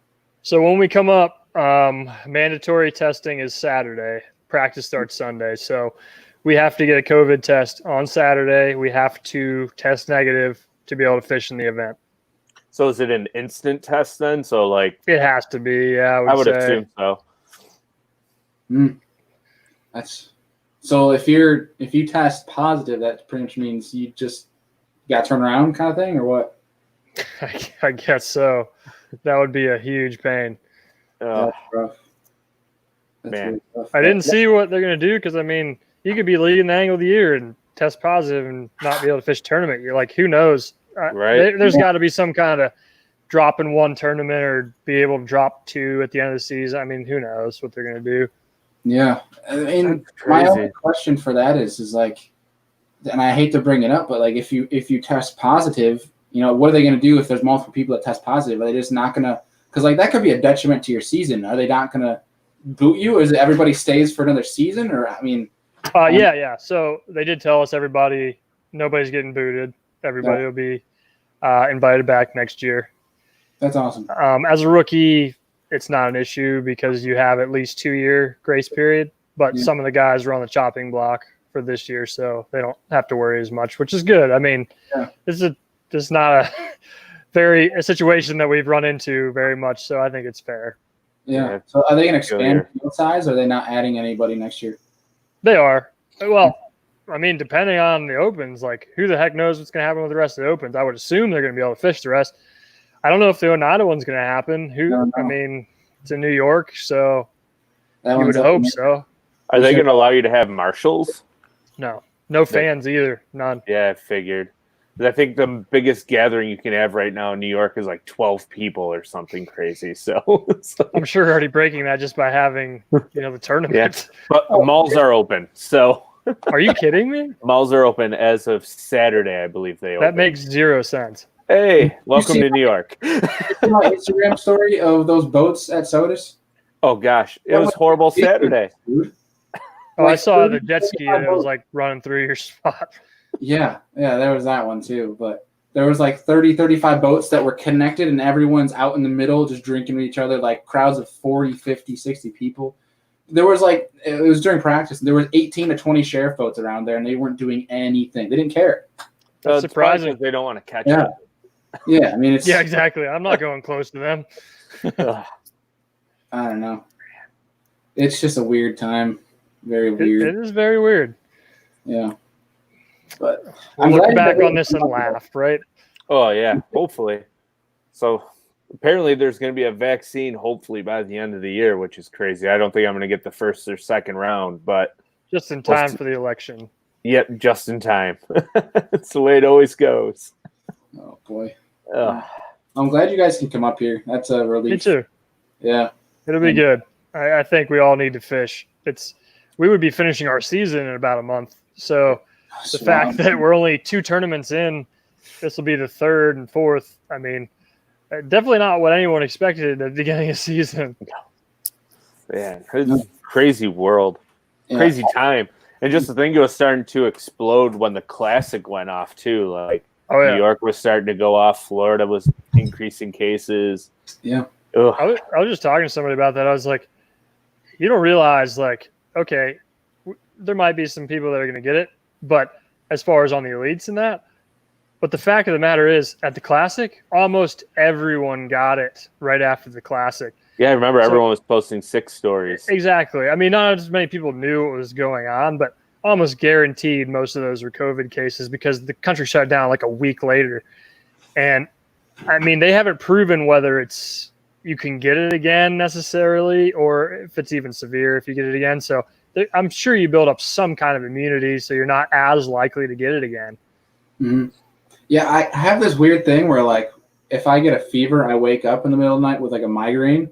It happens every now and then. It's just a weird thing that happens. But basically what happens is the week before the Classic, when I went down with Douglas to work the booth, my girlfriend had her championships for swimming, and basically had gone there with all the other alumni and the parents and everything.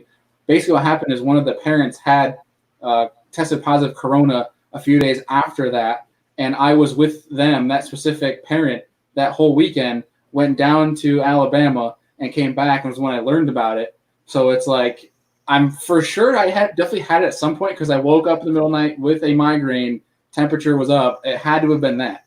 Like, that's probably. I mean, you were patient zero in Alabama. You brought it down for all of us. Yeah, I mean, He affected y'all. It's gonna suck for, like, and I don't mean like to suck, but like as anglers like you, I mean, people coming up to you all day long, it's like you're getting in touch with a lot of people. That spreads fast. And I think there was quite a few guys like on the elites that got sick. I did not, and I shook a lot of hands. I mean, I used hand sanitizer, but I shook a lot of people's hands. I really wasn't that worried about it. Honestly, I'm pretty sure I had it right before the St. John's. I flew home from Orlando. I was really sick, knocked out for a week, felt really weird, and then I was good for the St. John's. I'm pretty sure that's when it was starting, and more than likely that's what it was, because it just felt different than any kind of other illness I'd had. Yeah. That's just weird time. Yeah. But when is Chick, Maga? When is Chick again? When is like that again? Beginning of October, first or second week, I think. Okay.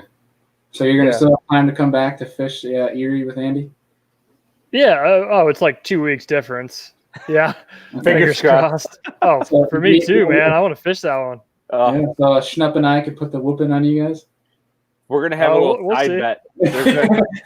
Bailey, there's a no net rule when you fish with Destin. So that means you and Schnupp can't have a net either.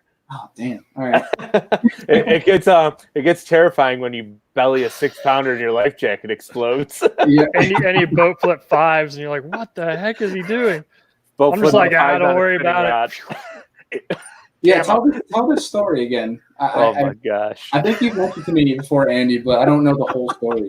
Oh, it's so good. So Destin sticks this big one, and I don't even think he had the net in the boat. So I go down to get it, and right on where the passenger console normally would be, the pull tab on my Mustang life jacket caught like between my hip and that part of the boat, like the front deck. And as I grab the fish, the ripcord pulls. So you see her, and Dustin's like, "Oh no, my line break!" I was like, "I got him," and I come up looking like Tommy Boy. And he's like, I was like, and then I was like, "Oh my gosh!" I was laughing. I think it was like a 5-pounder, and I'm just like, "I got him, dude." So I'm like picking him up, and I'm like, "Get him!" And he grabs it, and I just hear, and I was like, "Oh no!" And I was like, "Ah!" And then I look, and he turns around, and it's just right around his neck like this, and he's got this big old fish. Oh my god! Did you wear it the rest of the day? Only when we moved from spot to spot. So I couldn't fish with it. It was. I would have loved to be a boat passing by to see you just like scrunched up. It was so funny. That's he's out there catching like 5-pounders with his like life jacket like this. Dude, that day was just nuts. Like it was. We had chocolate milk. Like Lake Erie was brown as far as you can see because it blew for like 3 days prior to that. The water was cold, and we pulled up to the first spot, and Dustin Jax went on blade bait, I think, on like a second drop, and it was like a 5-pounder. And we're coming in, and we're like, oh my gosh, we got like 21, 22 pounds. We're about to get smoked. Yeah, I was like, oh man. Like we sucked. And we had like almost 26, I think. Like it was just dumb. It was over 20. Yeah, it was over 25. And we were leading till, of course, Jeff and Brad came. Jeff and Brad. 27 or something. Oh god. It was almost 28. I think it was like 27.8 or something. Oh gosh. Yeah, they had a 6.8 and a 4, if I remember correctly. Like just two ungodly fish. Was this what time of year was this? It was First end week of of November. October. Yeah. First of November? So that Like a couple days in. Good grief. That Douglas tournament should be lights out. Yeah. I bet it takes 54 to 56 pounds to win if we get on the lake both days. Oh yeah, it's 2 days. I forgot. Yep. Yeah. I agree. Knock on wood, yeah. So I'm if we get excited. stuck in the river, it might be somewhere between 38 to 42 pounds a day if the river doesn't turn to mud. So, yeah, we'll see. It'll be interesting. Fingers crossed for that weather, but I'm just excited. That's my birthday weekend, so I can't. Woo! It's a good present. Yeah, right. Fishing You with just fish Schiller. with Sarge. Oh yeah. Yeah, that's gonna be a fun one. Good gosh.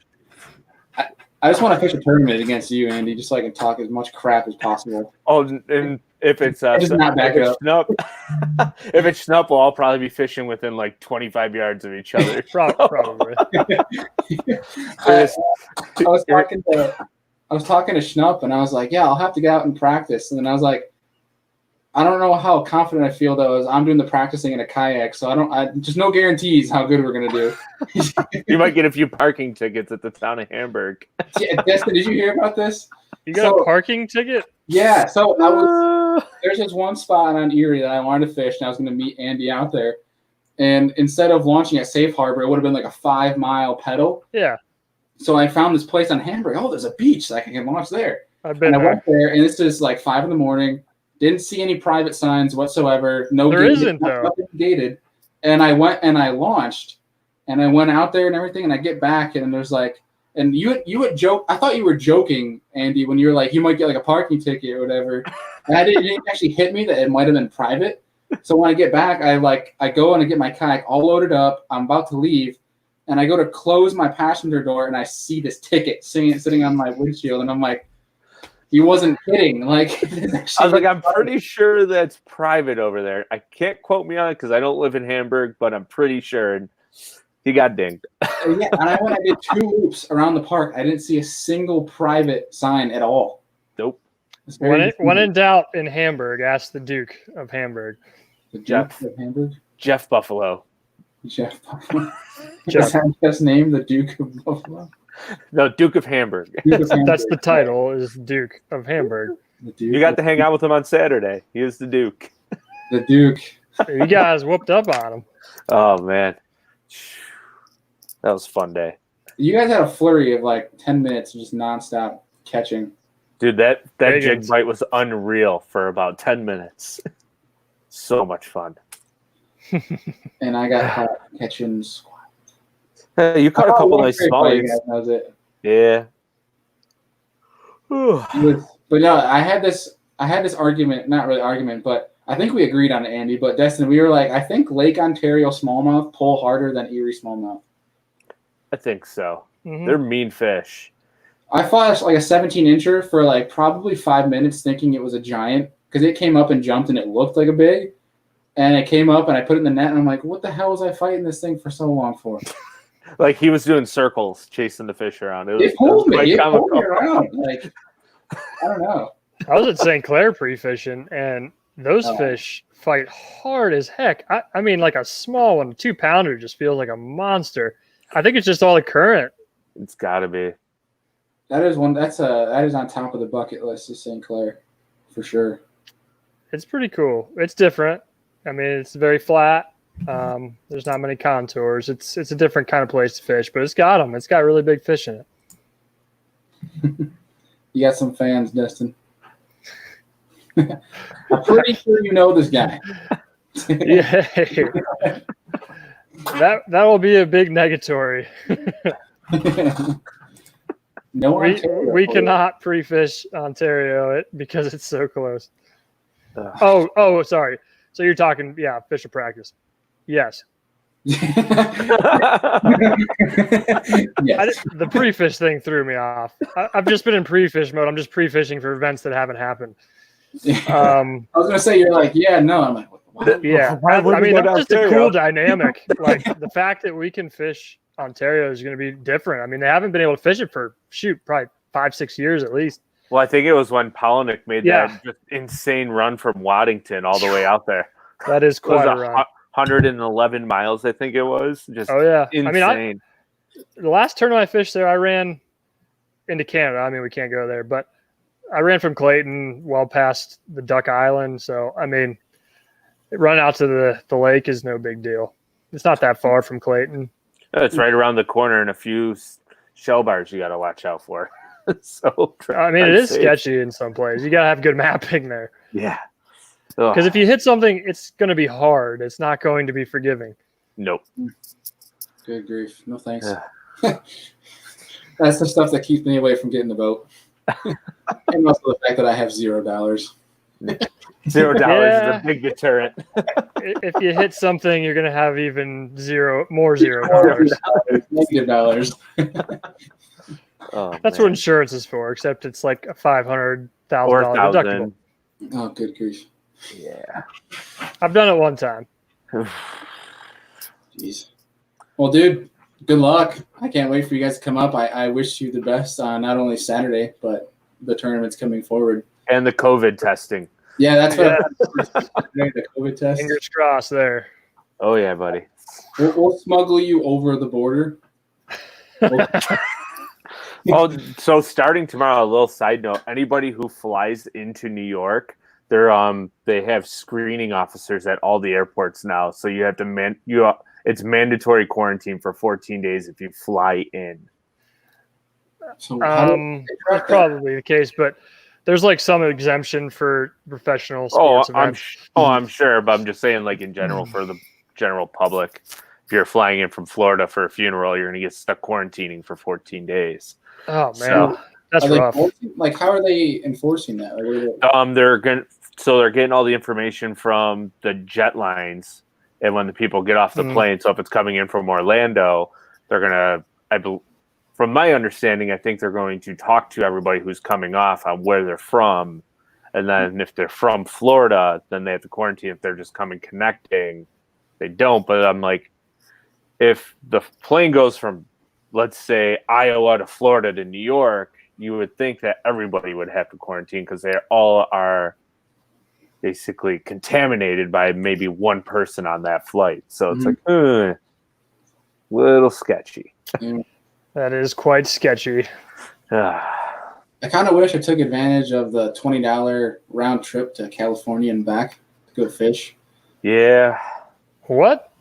Yeah, dude, back when flights were cheap as all heck and you could travel still.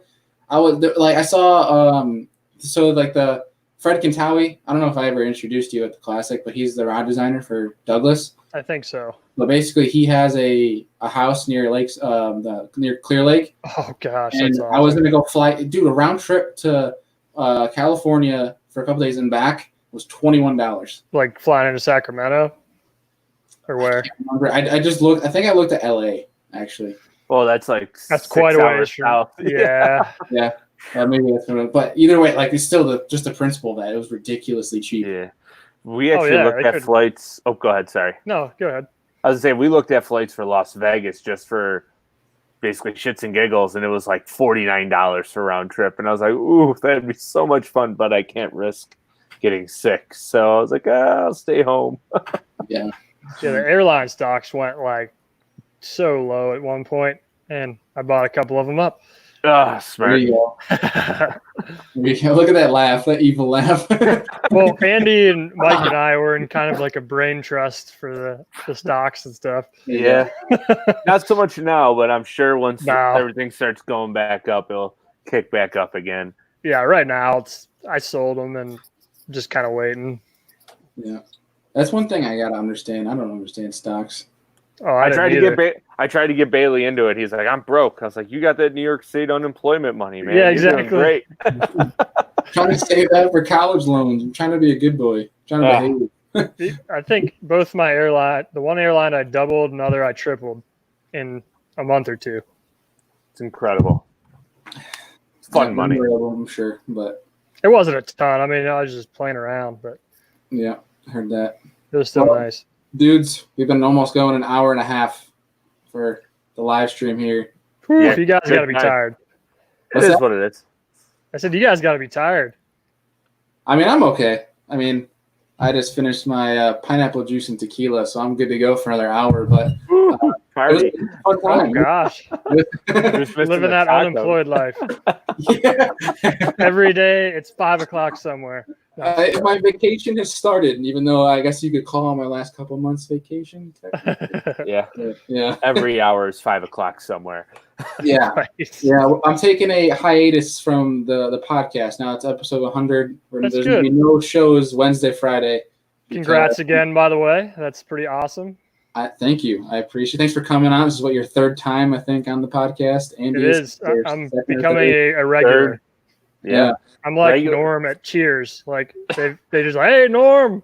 That might be a little old for you. Oh, I was old forgot for me, all too. about I know Cheers. what you're talking about. Yeah.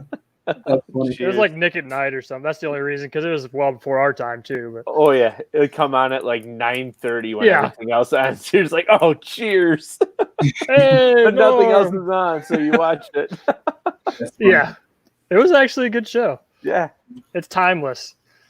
that is true. Kind of like I like all the Seinfeld. older Yes, Seinfeld is so timeless. dude. Oh, Seinfeld is the best. Like Always Sunny is literally just a carbon copy, just in a different era Oh of yeah. Seinfeld.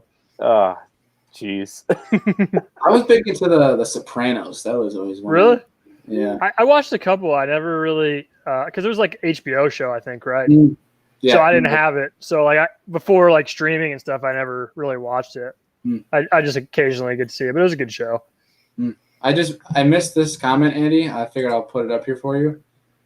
Hey, I've fished out of a canoe before, so I'm sure I could fish out of a kayak forest. I tipped Like- one over once.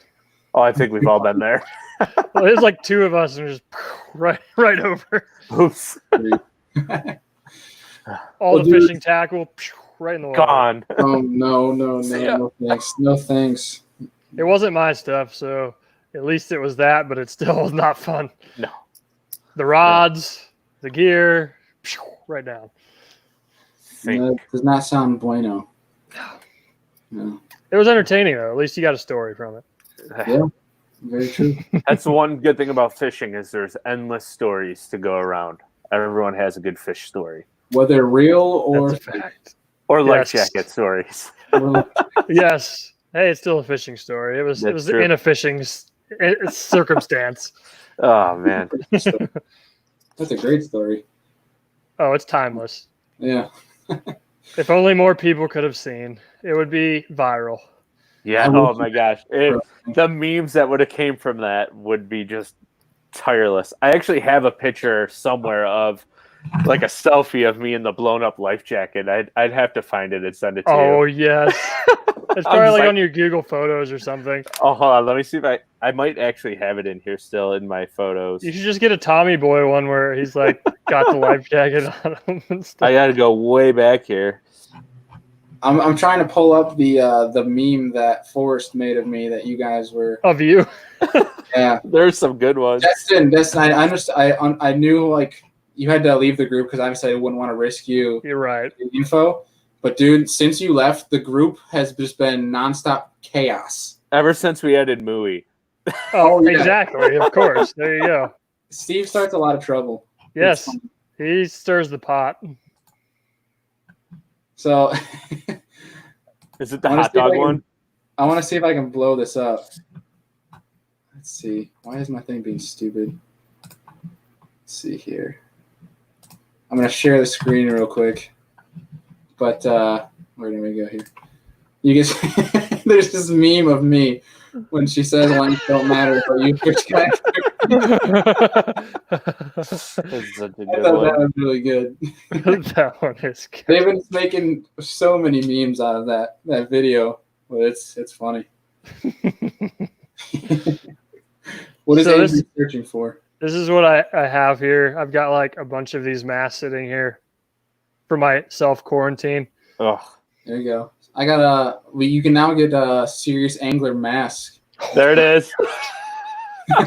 Such great memories. That's amazing. Yeah. Then Bailey, just to make you a little jealous. Yeah.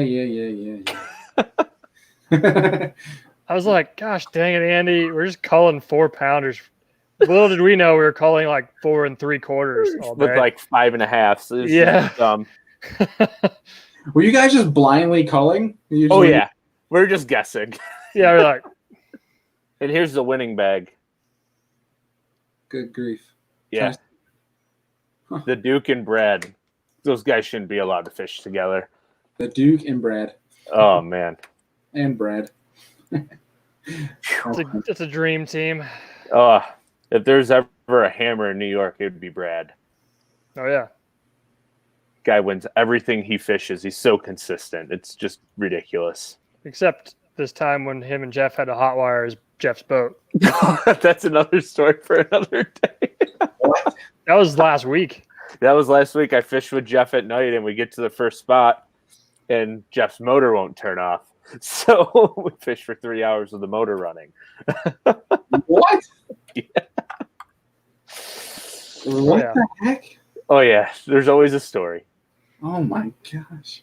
There was no key in the boat when they went to fish the morning tournament, and they had to look up a YouTube video or something how to hotwire his boat. So they pulled the panel off the ignition and hotwired it to start it, and we're driving around, the panel hanging on Jeff's lap.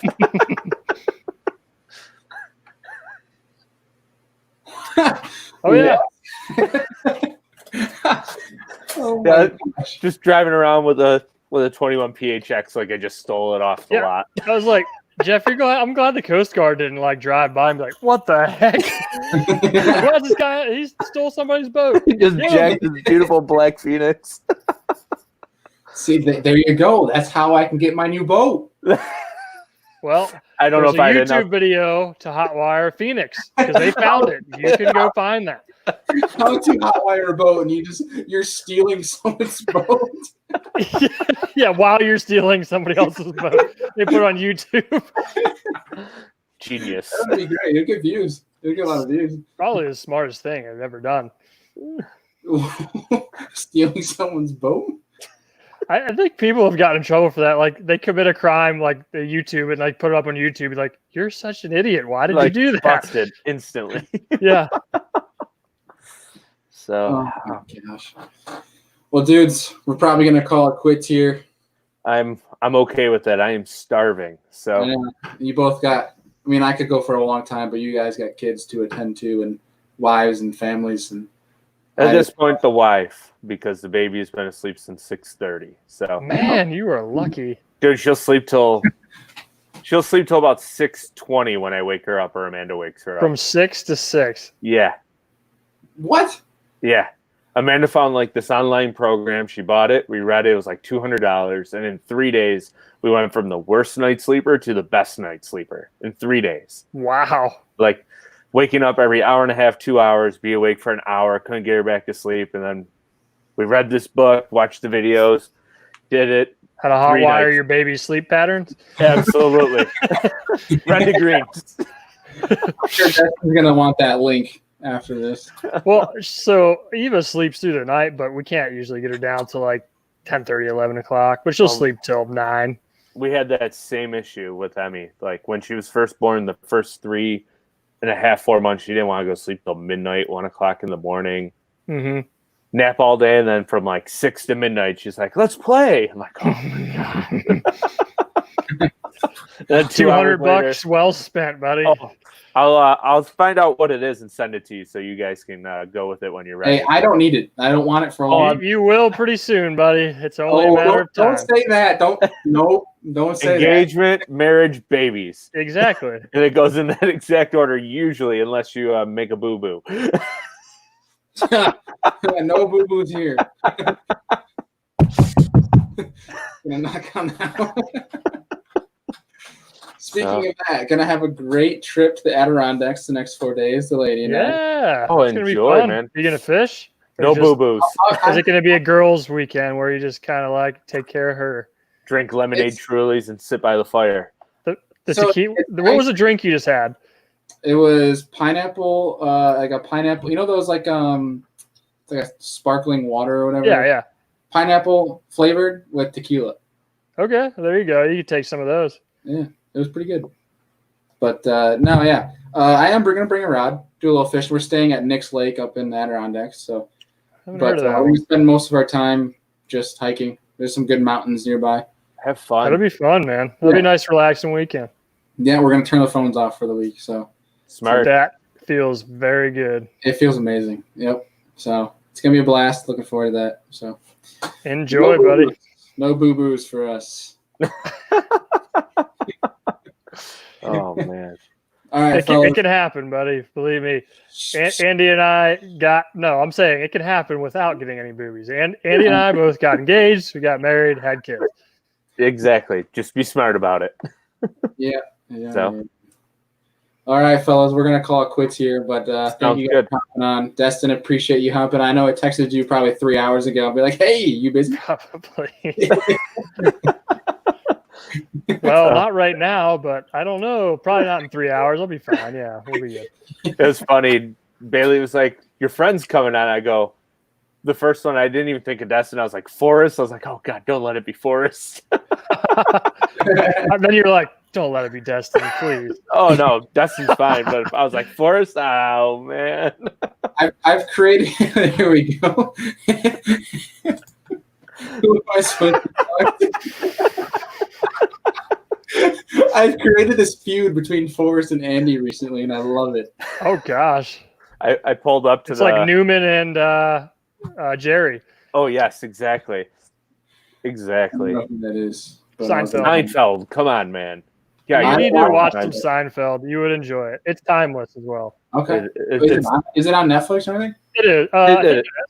it's either Netflix or Hulu. Yes, correct. It's like a mid '90s sitcom, Okay.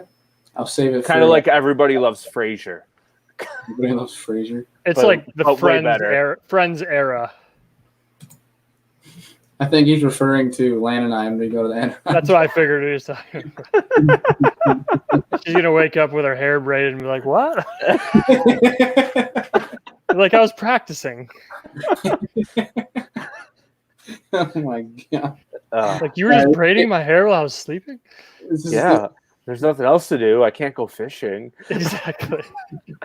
I was reading how to hotwire a phoenix, and then I decided to braid your hair. I was learning how to tie an FG knot. Yeah, with your hair. Oh, that would be so bad. You guys will never see me again. You'd find some dead dude found in tent up in the Adirondacks. Yeah, you No. definitely don't want to mess with a chick's hair. No. No, not at all. It's like Samson from the Bible. If you cut her hair, like mess with her hair, he's like loses all of his power. That's why they're so like serious about it, I think. Women. That could be taken the wrong way, but I didn't mean it like that. These are sensitive times, Bailey. You got to watch I what know. you're saying. I know. Oh man. I blame it on Forrest. I'll leave it at that. Oh, everything's Forrest's fault. I've already learned that. Damn rednecks. I don't even know this guy personally, but I'm just going to go with that too. Yeah. Oh, perfect. You fit right in. We'll try to postpone the amount of time that you have to introduce yourself to Forrest. Yeah, well, yeah. Definitely try to keep a safe distance. He's like a stage 5 clinger. He's just never gonna go away. He's probably swearing at us right now on the other side of the phone. Okay, last question before we go. Andy, in this dynamic, who is what Seinfeld character? Ooh, that is tough. I think I could be Kramer. Yeah, I was definitely gonna go Kramer. Definitely Kramer. But I know that reference. Bailey would have to probably. I could almost see Bailey being a Newman. I could see him Newman, or he could be Costanza, maybe. Oh yeah, I forgot about Costanza. Just because I don't know. all over the place. All over. That makes sense. Yeah. Yeah, simple-minded, all over the place. Speaking of all over the place, going back to Forrest, a great story. I told Andy about this. We were launching in the morning. So we were like, 5 a.m., time to launch. And we had another guy with us. Forrest launched, and this other dude, Brandon. And we launched, and we're all headed out towards our spot. And me and Brandon are going one way, and Forrest goes the other. And we're talking, and Forrest is just running his mouth, talking. And we just quietly go our way, don't say anything to him. He kept talking. Yards away. You see Forrest talking to himself, and then you hear him looking around. And there's like, and he just yells out to us, and he just like gives us the bird, like "F you," like he's just talking to himself for 50 yards by himself. Yeah, great time. The cold shoulder. Yep. See ya. Life's hard in the kayak derby world. I got a phone call from him right now. Pretty pissed off, but that's okay. You'll be okay. Okay, so before we go even longer, we're at an hour and 40 minutes. Officially the longest podcast I've ever done. And But the longest This is viewer. the second longest for me right now. I did one. Was it last week with Rich? actually? I think it was like 2 hours. Oh, 2 man. hours? Wow. Yeah, Rich gets in some pretty. He gets in the nitty gritties of a lot of I stuff. like it. Yeah, I like the technical stuff. He's very technical. He knows a lot of the like the baits and techniques. Oh, yeah. It was Oh, cool. quick shout out to Rich. Thanks for the jig. Yeah. He gave you a jig? yeah. Well, that's what I caught my fish on was a jig, one of Rich's jigs on Saturday. Very Oh yeah, cool. Rich gave me hell for not throwing that. I told you that. I even casted it into your kayak when you're 5 feet off of me. I know. I was saying Rich was giving me hell for not throwing his jig. Oh, yeah. I mean, there's reasons behind that. I can't throw it. Yeah, I can't. Yeah. Not allowed. So, Yeah. Good times. Yeah, great times. All right, guys, so we're gonna call it quits here. But Destin, thank you sounds for good. Yeah, thanks, man. Absolutely, buddy. Good Congrats. talking as always. Yeah, we'll talk to you guys soon. Yeah, have a good night. See you guys. All right, dude. How was your first co-host experience? It was grand. Grand. Did you Grand. enjoy it? Yeah, it was fun. So, had some good conversation. Oh yeah. So, yeah. Got some good guests on. Oh, yeah. I bet that's Forrest blowing up our chat. Probably. Yeah. Our phones Nope, are- Tyler. So, Well, we all got right, man. one- Well, you have a good night. Go ahead. you can head out if you want, but I got one last order of business, and that is announcing the Queen Tackle winner, which I can Sweet. announce. But I know you got family to attend to, buddy. So if you want to head out, Hey, man, you have a good night. And whenever you need anything, let me know. And we had to continue our discussion on that other stuff. oh yeah, we got a lot of So- stuff to brainstorm, buddy. All right, man. I'll talk to you soon. Have a good night. See you later, Andy. See ya. Bye. All right, y'all. Hope you guys enjoyed that. That was a blast talking to all of them. The first live podcast. So it was a lot of fun. I think we'll do a lot of stuff like that. But, our last order of business is who won the Queen Tackle giveaway. And the winner is, I don't know your specific name, and I'm going by your Instagram handle, and that is Split Shot Shorty. I like the name. Reach out if you guys listen to this, do this, reach out to me, and I'll try to reach out to you as well. Get you the info, get your podcast to you. So thank you guys again for watching. I appreciate it. We're gonna get this put into audio, so we can put this out onto the podcast application. So thank you guys again. Thank you for everybody who tuned in and watched. We had some, almost 18, 20 people in front of us. Pretty good. I like that. So thank you guys. We're gonna do this. Let's move down the comments. We want to keep up the live stuff. I had a lot of fun. So I appreciate it, and we'll see all of you guys next time. Thank y'all. Appreciate the support.